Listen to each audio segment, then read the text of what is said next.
yearning.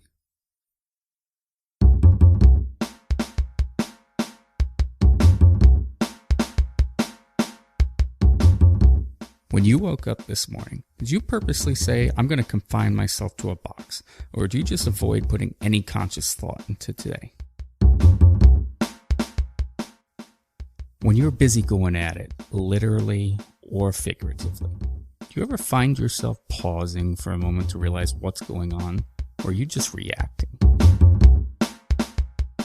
When you hear the saying, may I have your attention please, do you continue as you were, or do you consider the information you're about to receive might actually be valuable? When I was growing up, my mother used to ask me to do things, and sometimes her reasoning was, because I said so. Looking back, I wish perhaps I took the time to pause, think, and consider the ramifications of my choices. Good Wednesday to you. Today is Wednesday, September 28th, 2016. This is episode number 13 of Pause, Think, Consider. I thank everybody for tuning in today to listen to today's episode. If you have not, please go on to iTunes. Give us a review, give us a rating, let us know what you think of the program and what we could do to improve. Today's topic is the topic of being busy. Being busy. So in regards to feedback, I've heard a little bit of feedback in regards to the overall format, and that it almost feels a little on the structured side.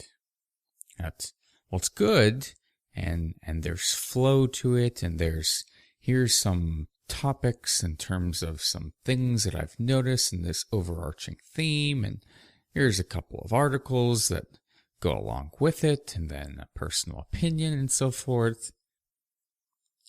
The people within my circle that know me best know very much that I have a tendency and a propensity. When I get really passionate about a particular subject, it's what they like to call the Jesse rant. And it's something that literally 15, 20, 30 minutes can just ramble off from just this very impassioned, focused, thought process driven mentality on whatever it is that we're talking about. And for as much as they love those, and as being open and wanting the rest of the world to see, experience, feel that same thing, they've essentially said, hey, try it. And I'm open to trying anything. I was open to the idea of actually trying and doing this podcast thing. So they've asked, why don't you lose a little bit of the structure? Lose a little bit of that format and just let it go. Off the cuff, if you will. Yeah, you need to have a general topic, if you will. A general to sort of give you not necessarily the framework, but it's, okay, here's the starting point, now go. And in knowing myself, I'm definitely somebody that likes knowing and understanding the procedures. Here's how things are done. Here's how we do them. And then I go in, learn the lay of the land, if you will. And then from there, optimize and improve. And then take on more and rinse and repeat. But there's definitely a different feeling and a different sense to just getting lost with one's thoughts and with one's speech. Not from the sense of like getting inebriated to the point that you are losing track of all coherency and losing all sense of reality with your thought, but more of just not necessarily having a real formal structure to it. So with that, we're going to talk about the topic of being busy. We're all busy. We're so busy with being busy that we don't have time to be unbusy, or we're busy doing the things and being busy with other things that we wish we weren't necessarily busy with. And this is something that I'm incredibly passionate about. And I've talked about in several different manners, several different ways of looking at sort of this particular topic, whether it's communication, self-awareness, and just the whole theme of this show. I'm just taking that time to actually stop for a moment. Think about your actions, what's going on in the world, the ramifications of your thoughts, your feelings, your actions. And actually consider what those actions are and what they actually mean, what they represent. Are they who you want to be? And we are so goddamn busy with everything. We've got all these things, all these responsibilities, all this stuff that we're doing. And I posed the question, is that really what we should be doing? Is it really what we should be doing? And I've used the reference and I've used the story before of my mother and the example of somebody driving and being incredibly impatient, and they're behind you, just taking that approach of, they might be trying to get to the hospital because they have a child that's in critical condition. And that is why, my perspective, they're being a royal asshole behind me and tailing me to the point that I can see the plaque and how well they've flossed in the past week. And so the question for these types of individuals that I always ask, that I pose, that I sit there very quietly, almost studiously, in the corner, in my car, at the restaurant, is this just a one-time thing? Or is this a regular occurrence?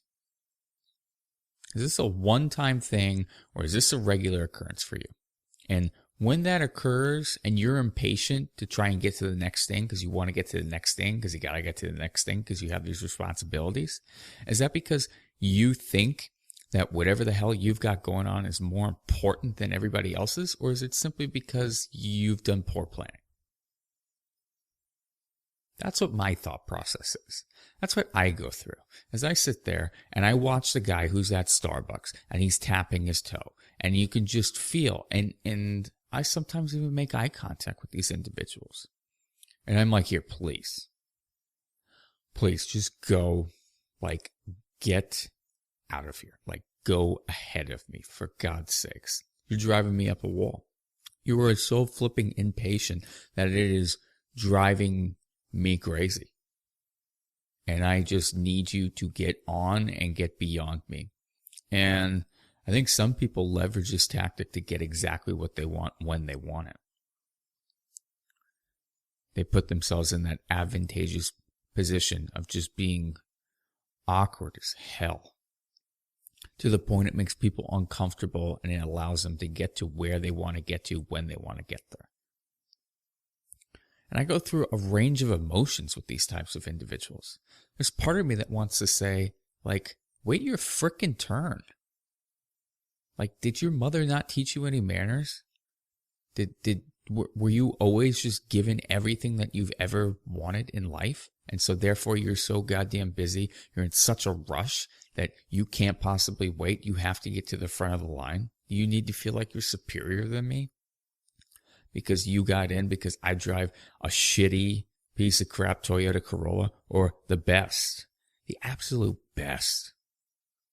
I drove my mother's minivan, the Toyota Sienna. I'm going to butcher when it actually is, I'm sure. I'll get a comment from her. I'll get an email from Mom. No, this is the date of when the Sienna was bought. It's right around 2000. So it's 16 years old. And this thing has been through an absolute war. My circle and I, we affectionately, I mean that genuinely, affectionately call my mother's Toyota Sienna the Obama wagon.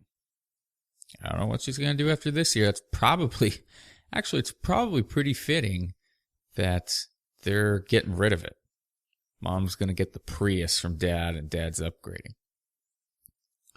So the Obama wagon's going away, but we affectionately call it the Obama wagon, as you could say, because Mom's got Obama stickers. And it's not anything like obscene. It's not like there's a million different bumper stickers. Me personally, I'm not a bumper sticker guy. I don't want shit all over my bumper. I've got enough crap on it and dings and dents, and some would say like, oh, aesthetically it look, well, fuck that.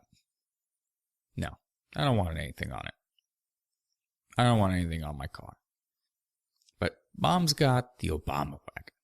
We've got some stickers on it. And it's been great because my friends and I have done trips out to Eastern Washington, 3-4 hours.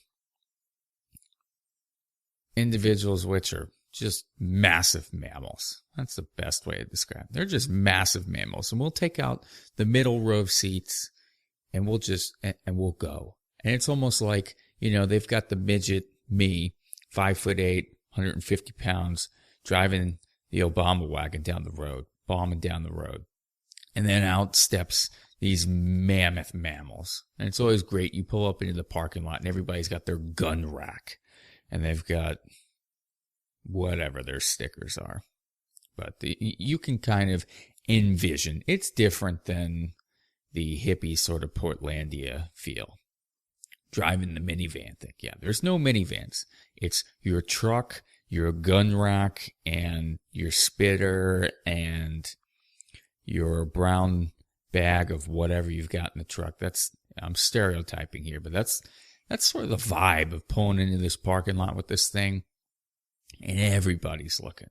Like, what in the hell is this minivan with Obama stickers doing all over? And then I get the car and people are sizing me up.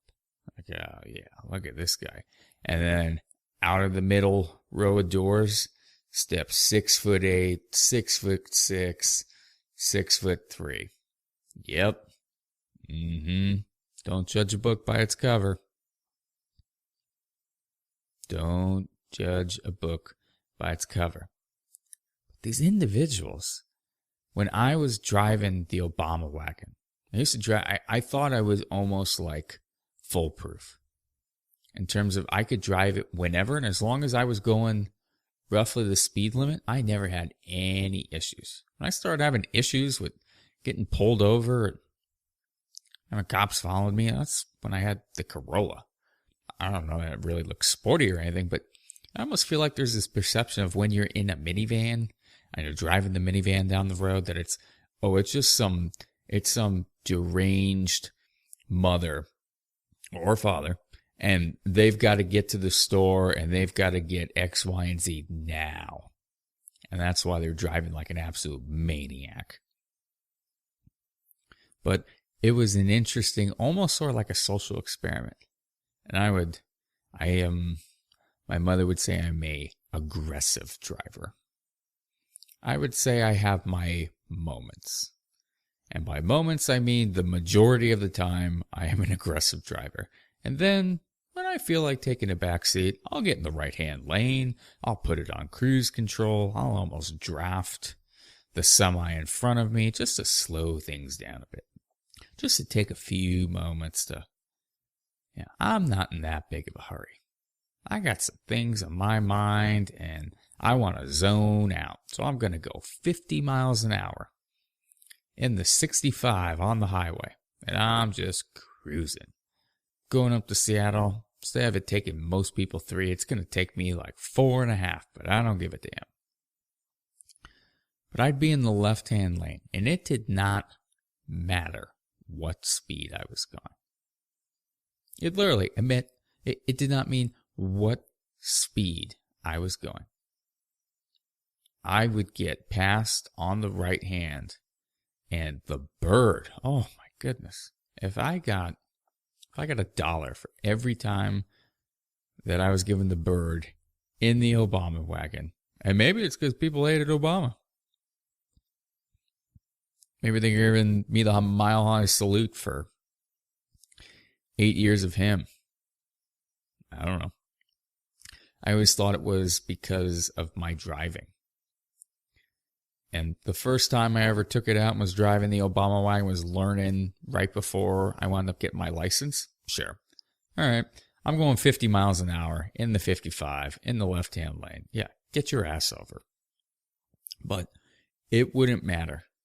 And I'm not going to try and incriminate myself to say how much faster over the speed limit I was or was not going. But it didn't matter. It didn't matter. It was almost as if I'm driving the BMW and I cannot have the Obama wagon in front of me, or I drive a Mercedes or a Jaguar or a Land Rover or a Hummer. And it was incredible. I mean, that's literally what I would think. I'd be in the seat and I would have these people not only whether they pass by me, give me the bird or some dirty look, but then they cut me off just for, and sometimes even go slower. And it's like, look, I can drive just as fast as you can.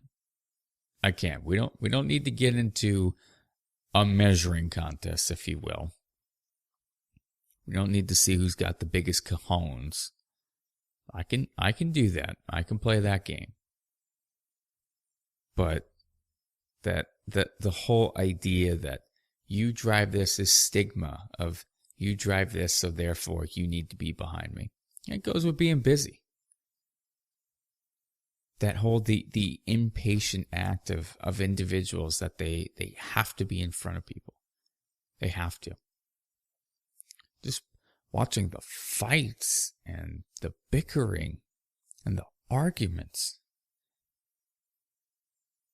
I just don't understand it. And each generation points fingers at other generations. You know, Gen X points at the millennials. Oh, they're such an entitled brat. Look at these people, these young kids, they don't get it. And then you've got baby boomers that don't get Gen X, and Gen X that don't get baby boomers, and millennials, they're on a complete different planet.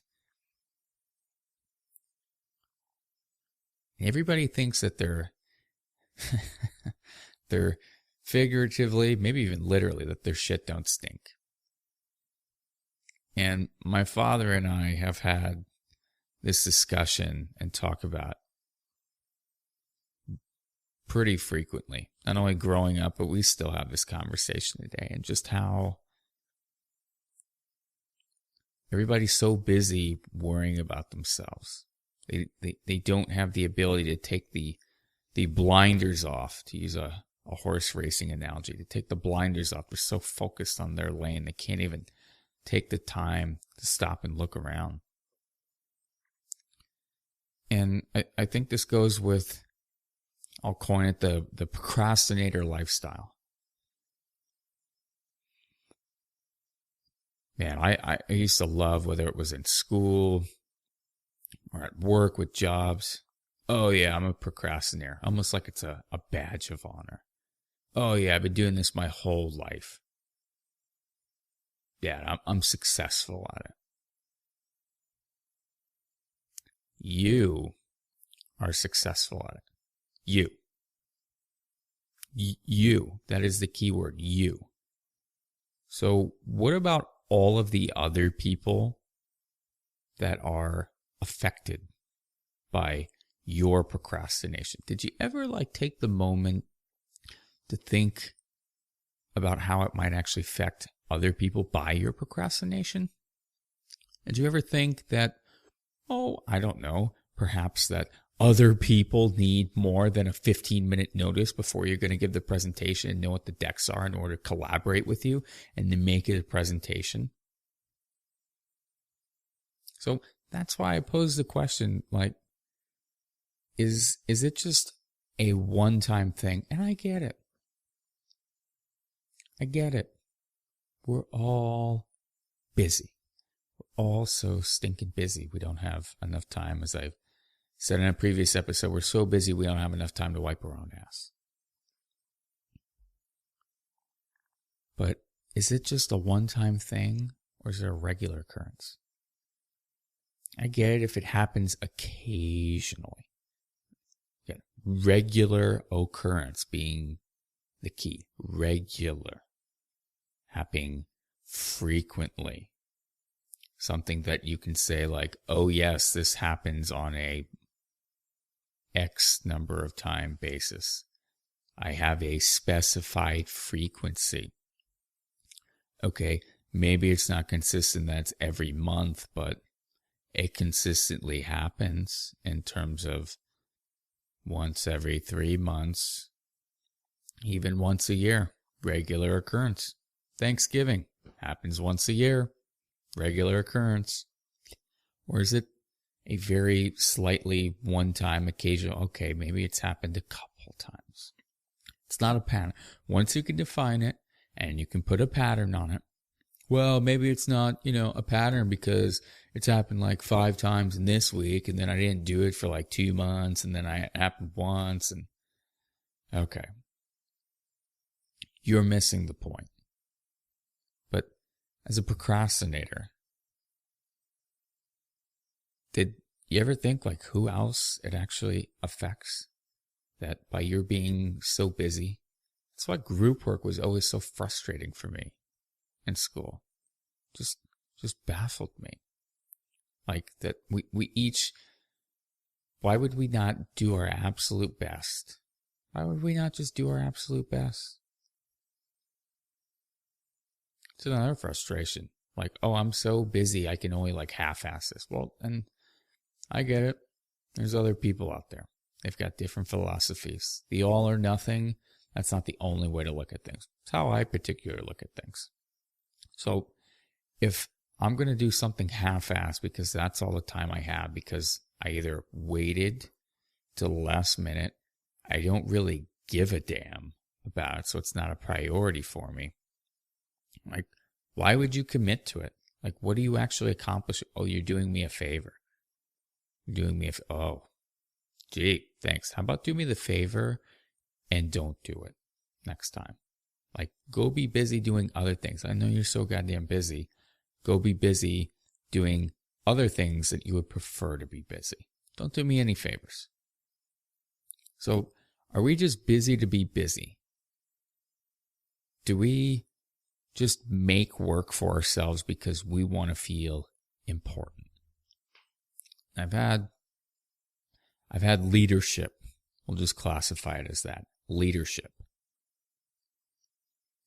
That has given off a perception. Might even be truth.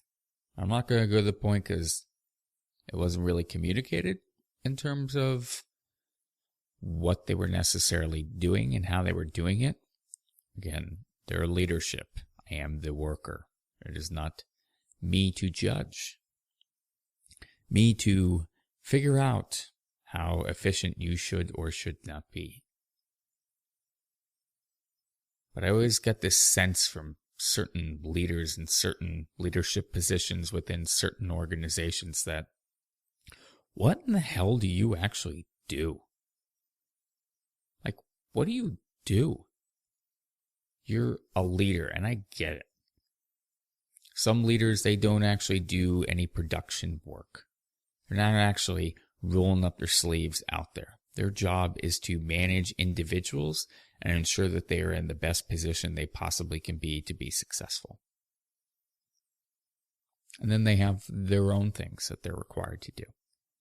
And perhaps I just don't have a perspective from this because I haven't necessarily had a formal position in which that occurred. But it always makes me scratch my head when I hear, oh, I am so busy. Oh man, lots going on this week. Whew. Let me tell you, lots going on. I'm sorry, my bullshit meter is ready to explode. It is ready to, like a lava lamp, like gush everywhere. Maybe it shouldn't, but when I start getting that feeling, that sense of you're just busy to be busy because you're either trying to hide something, you want to feel important, maybe you don't actually have any work. I remember how much, and I learned this. This is something interestingly enough, that my father told me at a very young age when I first got into the workforce, and I talked about how, gosh, it's just, I go through a full day, 40-hour work week, 8 hours a day, and I don't often have like a full 8 hours of work. I just feel so unproductive. I almost feel guilty. And he told me, he said, Jesse, you're going to be a lot happier when you learn essentially, not, I'm going to screw up the wording on this, but essentially learn the ability in which to find things to do. Not necessarily from the sense of like waste time. Not necessarily saying, because that would almost imply that you're stealing money. That you're showing up and just going through the motions and like consciously just stealing money. Maybe that is what you're thinking. You're thinking, okay, I'm paid a job. I have to be here for 8 hours. I'm going to spend my first 2 hours on YouTube. Then I'm probably going to progress over to Facebook. Oh yeah, I should probably answer an email or two. It's probably 11:30 by now, just before noon. Oh man, it's stupid busy. Whew, swamped. Gonna go to lunch for an hour and a half, come back. Well, it's just after lunch, so let me go talk to some coworkers. And yeah, I don't know, I should probably do something. Oh, bored of that. Let's move on. And it's like this whole idea that you have a pile of papers on your desk. And you move it from one corner to the next corner, to the next corner, to the next corner, to the side, to the top, to the middle, to the corner, to the corner, to the top, to the side. We go through this whole progression, and then we look and we go, oh, geez. There's 2 hours out of my day gone. You're just busy to be busy. What are you afraid of? What are you afraid of? Are you afraid? Are you intimidated that, I don't know, somebody's going to figure out you're a freaking fraud? Maybe you're not to the talent level that you thought you were. Maybe you're not as efficient as you thought you were. Maybe you don't know everything that you need to. And so you're protective of your turf. Everybody wants that security. Everybody wants to feel accomplished. Everybody wants to feel like they do a good job. But I feel like we rest too much on those laurels. And as a result, we try and give off this perception of, I am a hard worker. Like it's the sexy thing to do. My perception is a lot of people, they just make work for themselves because they want to feel important and they don't want people to recognize and see what they're actually truly doing. Meetings, another sore spot. Meetings. I've been on the consumer brand side of things. I've been on the agency side of things. And it is much worse on the agency side of things. I get it. It's a little bit on the high touch side because ultimately we are dealing with a client and the client satisfaction is the number one thing for everyone in that organization. If the client is not satisfied, the client does not pay us. If we are not paid, we don't have a client. We don't have a business. And so you go through this cycle of meetings. And it's interesting how each organization has different ideas and different ideals in terms of meeting structure and how to do them. There's all these articles. I'll link to a couple on the website. All these articles about meetings, and the best way to optimize meetings. And here's how we do meetings at our company. And let's have walking meetings, and let's have standing meetings, and let's have meetings in which everybody shares something. We go around the table and we have meetings to have meetings. That was one of the most shocking things ever to me at my most recent organization.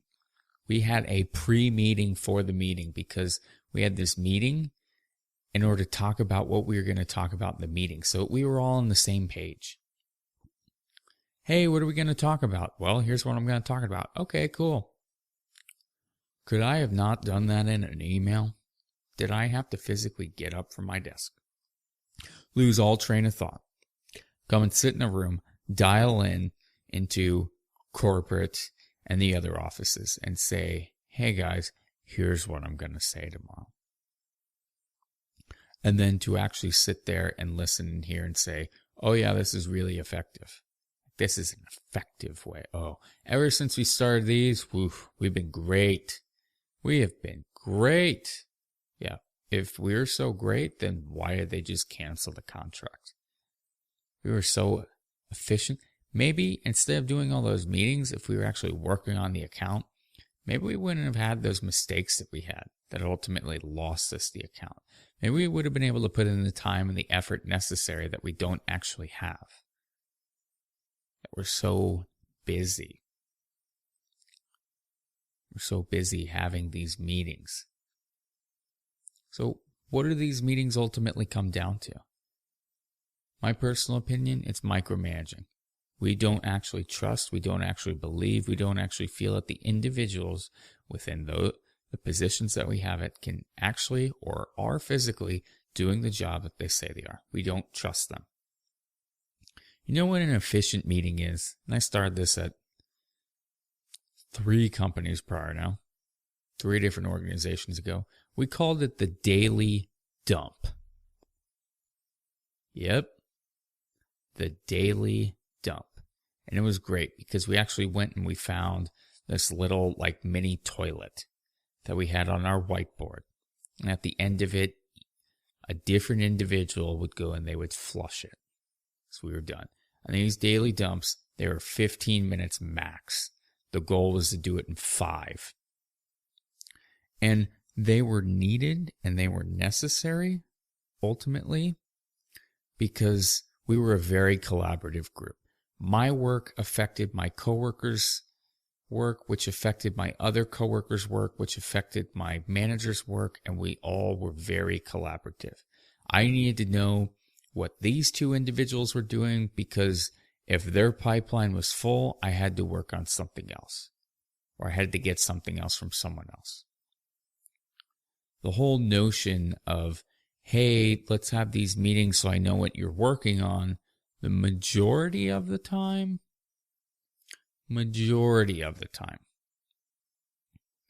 it is because you don't actually have a conversation with that individual and you want to know and feel like you know what they're actually working on. Can we just pause for a moment and actually be real about those situations? Like, is the purpose of doing it because you don't actually trust the individual, or do you actually give a damn about what it is that they're doing? Personally, if I wanted to know what you were doing, I would just ask you.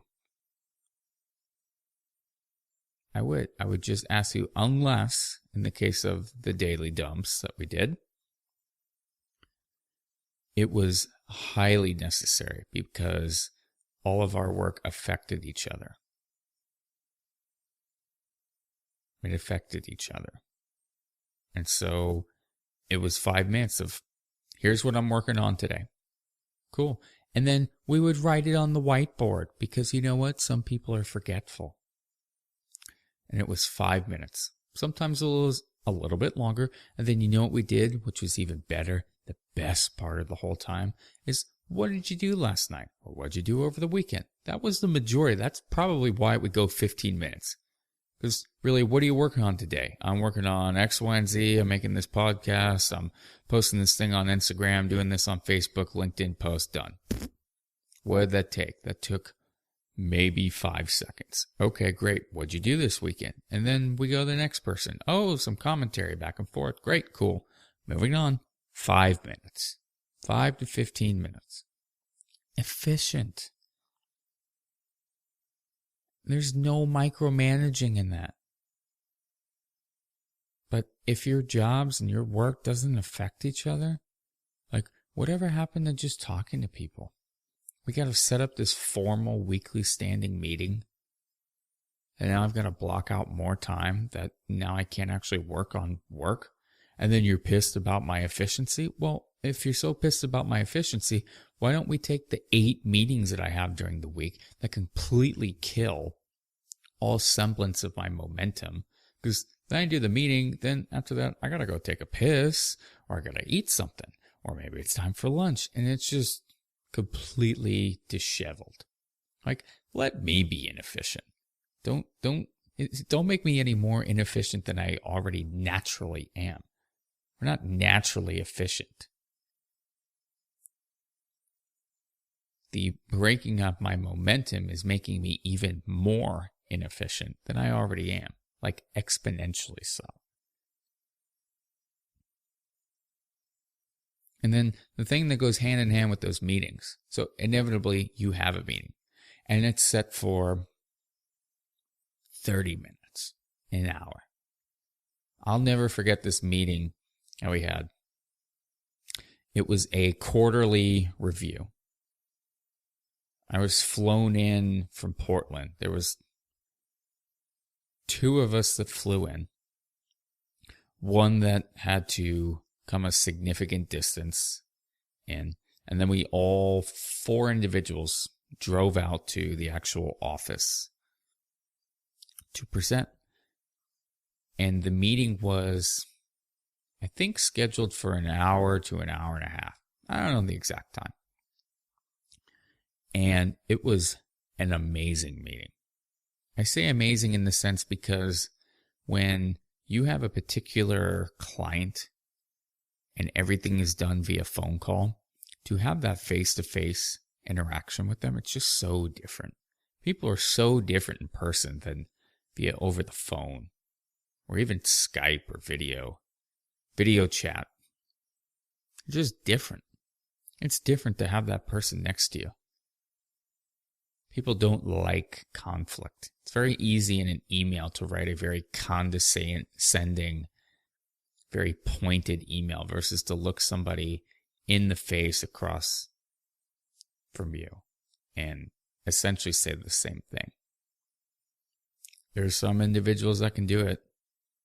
I'll be damned if they're not cold-blooded. Some people can do it though. But we had this meeting. Everybody had traveled a serious distance. And it was on the books for an hour, let's just say.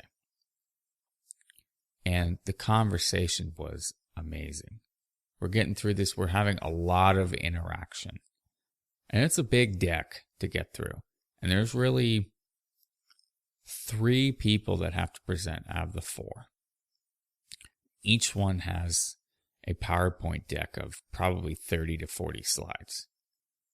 And we are 30 to 40 minutes in, and we're on slide 10 of the first deck. And throughout this entire presentation, the line kept being said, not by me, not pointing fingers at anybody, but the line kept being said, oh gosh, we're going to have to move through this quickly. Oh gosh, look at the time. Oh boy, spent a lot of time on that. Going to have to move quickly. Okay, just to go over this quickly, you guys can resume.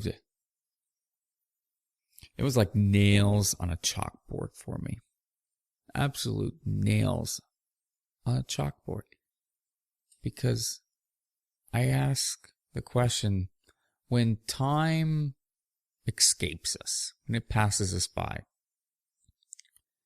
and it's productive, we're actually getting things done, why do we feel the need to apologize for it?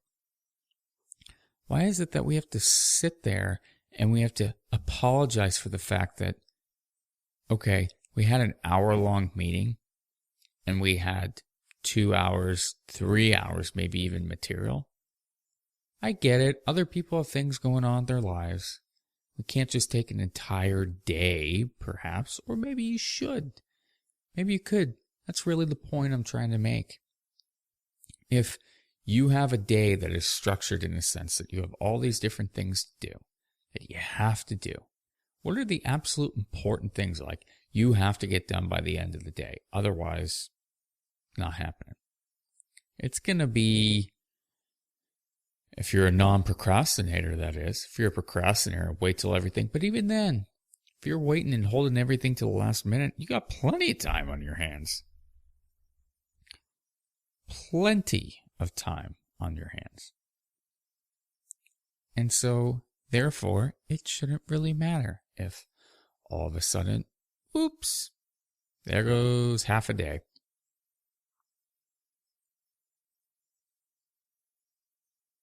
I know early on in my career, I used to get frustrated by that.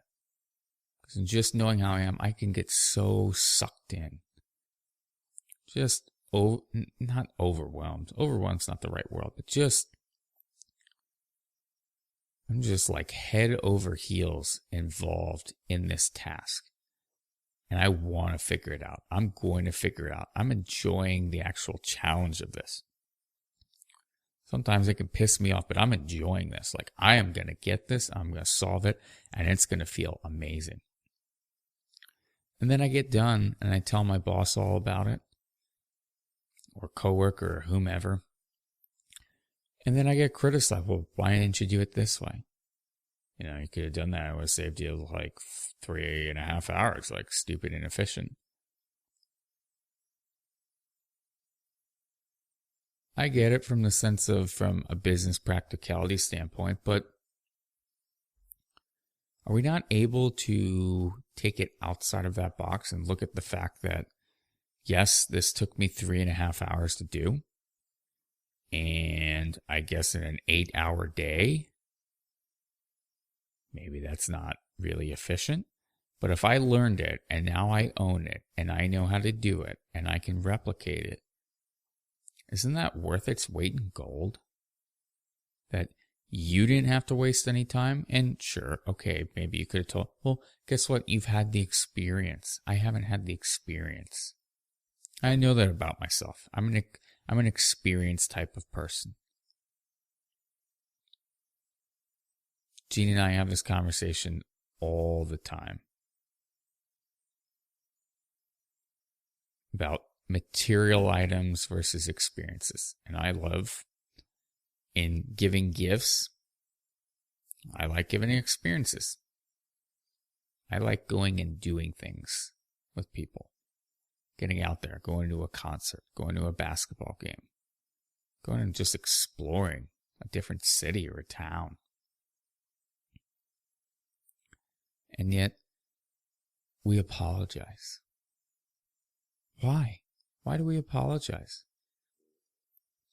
I had a conversation the other day with somebody, and it was like, the comment was, oh my goodness, we've been talking for an hour and 15 minutes. I'm so sorry, time just escaped me, and I really appreciate you taking the time, but I don't know that I should have done that. Why? Why? Again, if we're going to get to the actual crux of the issue about how we're so busy, being busy and doing all these different things, how about we prioritize? How about we prioritize to the point in which we know this is what I have to get done today? And we space things out. Because generally speaking, you're not going to have all these things that are due at a drop dead time. Yeah, it would be nice to work on things, but your entire day should not be riled to the point that if you didn't do anything the rest of the day, or from an accomplishment standpoint, you didn't accomplish anything else for the rest of the day, but you had a conversation with a coworker, or with a prospective client, or with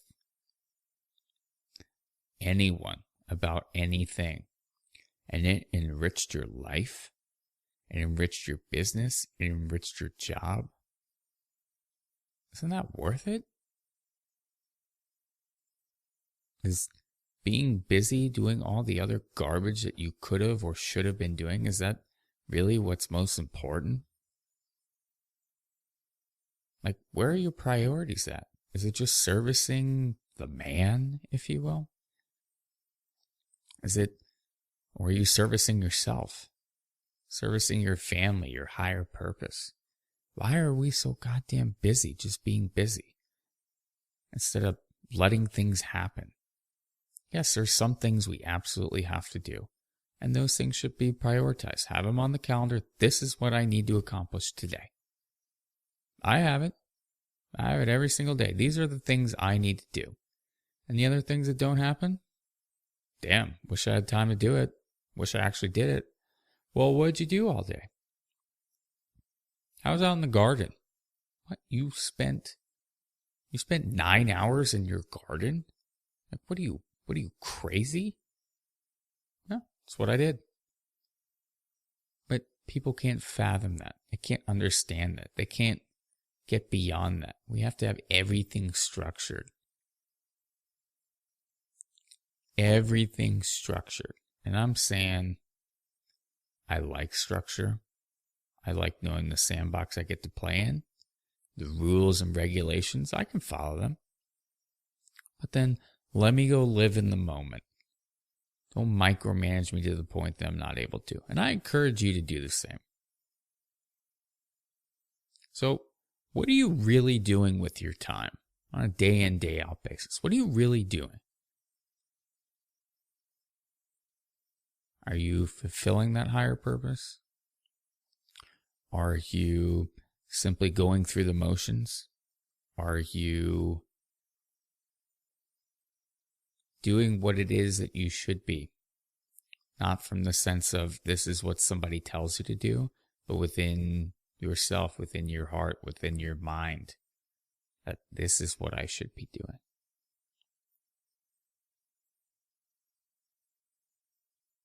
Not necessarily encouraging to be rebellious in the sense of not doing what it is you're supposed to be doing.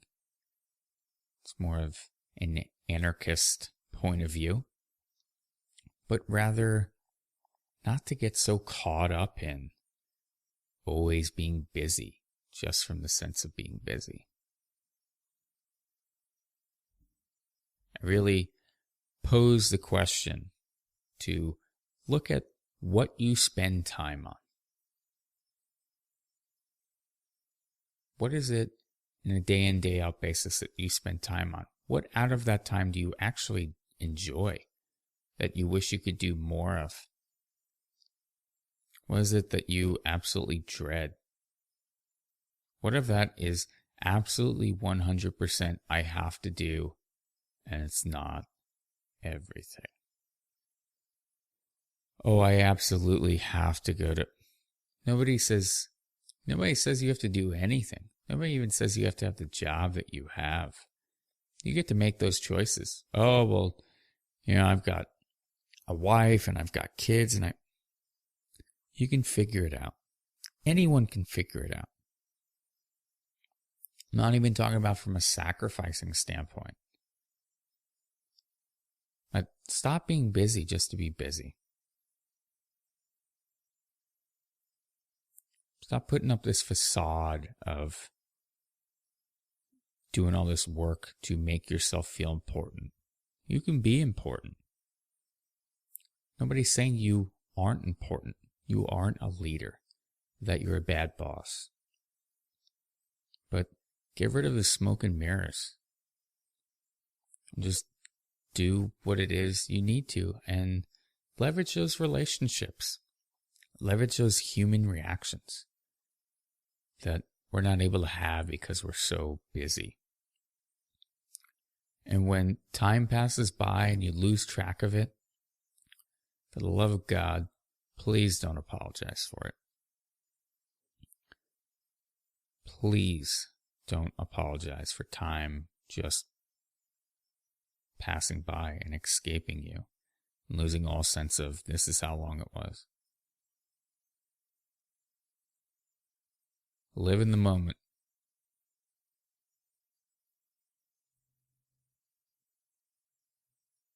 And ultimately figure out what it is you're really doing with your time. Are you attempting to be efficient for a particular reason? Are you doing the tasks and doing the things that you're doing for a higher purpose or goal? Are you getting a sense of enjoyment through each and every activity? There's always going to be things in everyone's day that they have to do. Again, just make a list. These are the things I absolutely have to do. I have to go pick up the kids from school. I have to drop the kids off at school. I have to eat. I have to eat at some point. Not necessarily saying I have to make my lunch and I have to make my breakfast. Maybe somebody else makes that for you. Maybe you pay somebody else to do that. You go to a restaurant, what have you. What are the things you absolutely have to do in a day in, day out basis? Write that down. And then look at your normal day, your normal week, your normal month. I know for some people, everything's always changing. It's ebbs and flows. But what are the general things that happen? And then put in the column, the right-hand column, these are the absolute drop-dead things I have to do on a day in, day out, weekly, monthly basis. And then here's all the other things I choose. There's a difference. Everybody has a choice. What are the things you have to do? Even the kids' daycare, kids' school. Guess what? Johnny can go on the bus. Johnny can go on the bus. You could homeschool him. There's a million different. So what are those things you have to do? The kids have to get an education. Okay, that's fair. Your kids need to have some sort of schooling. That is the type of distillation that I'm looking for in terms of really getting down to what are you doing with your time. Break it down all the way to that level. I need to eat. That's not even saying how many times you need to eat, when you need to eat, how you need to eat, what you need to eat. I need to eat. I need to eat. I need to sleep. My kids need to get school. I need to have interaction with my wife or my partner or my husband. I need that. I will not be able to function. I know for Jean and I, we have very different things. I am very much a practicer of, as much as I possibly can, the minimalistic lifestyle. I have a huge interest in the tiny house movement. Huge interest in it. Yet when we look at the things that we need, Jeannie probably needs a few more things than me. There's nothing wrong with that. That's just her. That's what she needs to feel at her absolute best. For me, I need less things. I got less things that are that important. Now, those things that I need, they're important. They're really important. They're Gary V-esque importance. Way up there. Everything else, in the grand scheme of things, not that important. So in recap, we're all busy. We are all busy. We talked about individuals that are always rushing. And the question of, is it a one-time thing or is it a regular occurrence? When you're impatient, is it because you think you're better than everybody else, or is it just because of poor planning? Are you living the procrastinator lifestyle?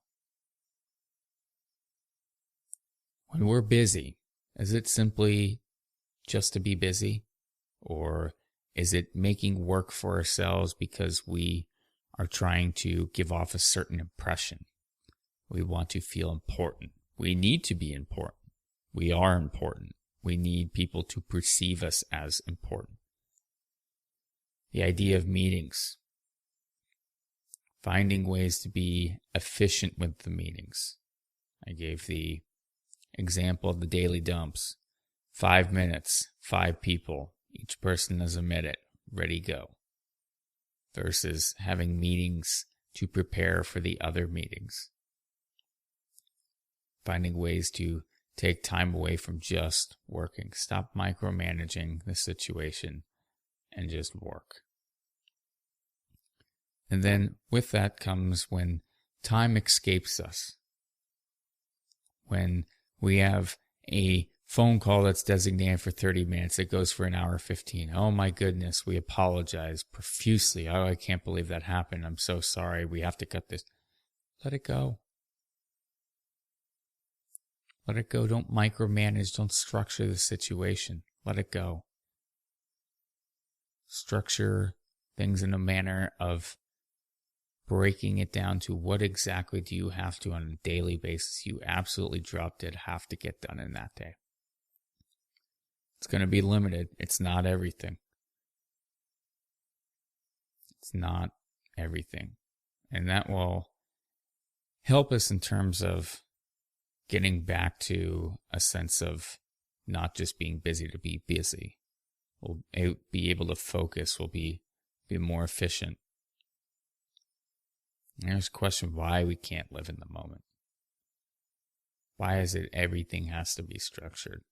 Why is it if half a day just passes by, we have to apologize for it? We have to make up for it. It happened. Relish it for what it is. And then, what are you really doing with your time? Are you busy just to be busy? Or are you actually making a concentrated and concerted effort to improve yourself, improve your well-being, improve humanity, improve your family's well-being, improve your legacy? I want to thank you all for listening today. Please check out the website at pausethinkconsider.com/busy. And please don't forget to go onto iTunes, give us a review, give us some stars. And I look forward to talking to you all tomorrow on Pause, Think, Consider.